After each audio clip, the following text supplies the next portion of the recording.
J'ai trouvé ce problème intéressant et je me suis dit que j'allais vous montrer comment je réfléchissais pour essayer de résoudre un problème à 2000 élos.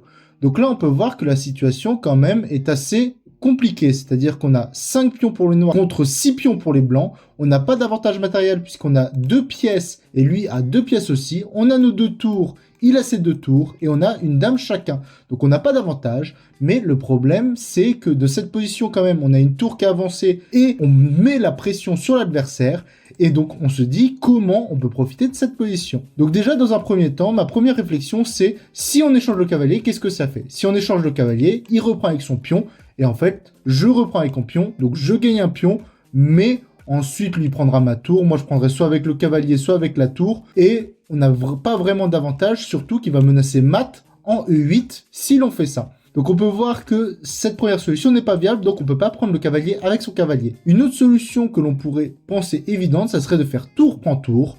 Mais à ce moment-là, il fait tour prend tour et on n'est pas plus avancé que ça dans la position, on a toujours un pion de moins. J'essaye de penser autrement et de penser un peu plus sur le moyen terme et pas juste sur tout de suite qu'est-ce qu'on fait. Donc dans un premier temps, j'ai pensé à cavalier prend en E4, ce qui enlève le défenseur de son cavalier et lui, il défend la case, donc il pourrait me prendre le cavalier et moi je pourrais reprendre avec la tour. Mais on se retrouve exactement dans la même position tout à l'heure que si j'avais fait cavalier prend cavalier. Et c'est là où je me retrouve bloqué et donc il faut que je réussisse à trouver un coup qui puisse me faire gagner.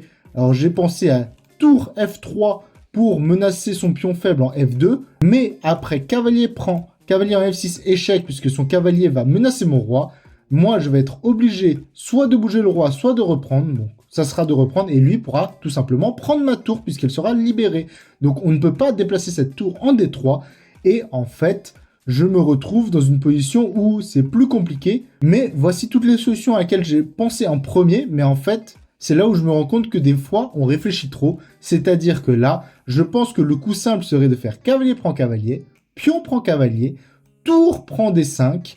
Et donc, on défend quand même notre cavalier en E5, mais comme je le disais, il y aurait eu tour prend tour, puisque à un moment, il va pas nous laisser notre tour pour prendre sa tour, et à ce moment-là, on ferait juste pion prend, et comme ça, on aurait un pion passé qui pourrait aller à la dame assez facilement. Donc, on va voir si c'est ça la solution du problème. Je l'espère, puisque sinon, je n'ai pas d'autre solution, puisque j'ai pensé en cavalier F4, mais ça ne marche pas, puisque même si on menace là, ça ne menace pas grand-chose, ou des coups comme H5, mais on a toujours le problème cavalier prend cavalier en F6. Donc on va voir si c'est bien ça le bon coup. Donc cavalier prend, tour prend, et donc c'est bien pion prend, et c'est la solution du problème. Donc il n'était pas très compliqué, mais je me suis pris la tête un peu pour rien.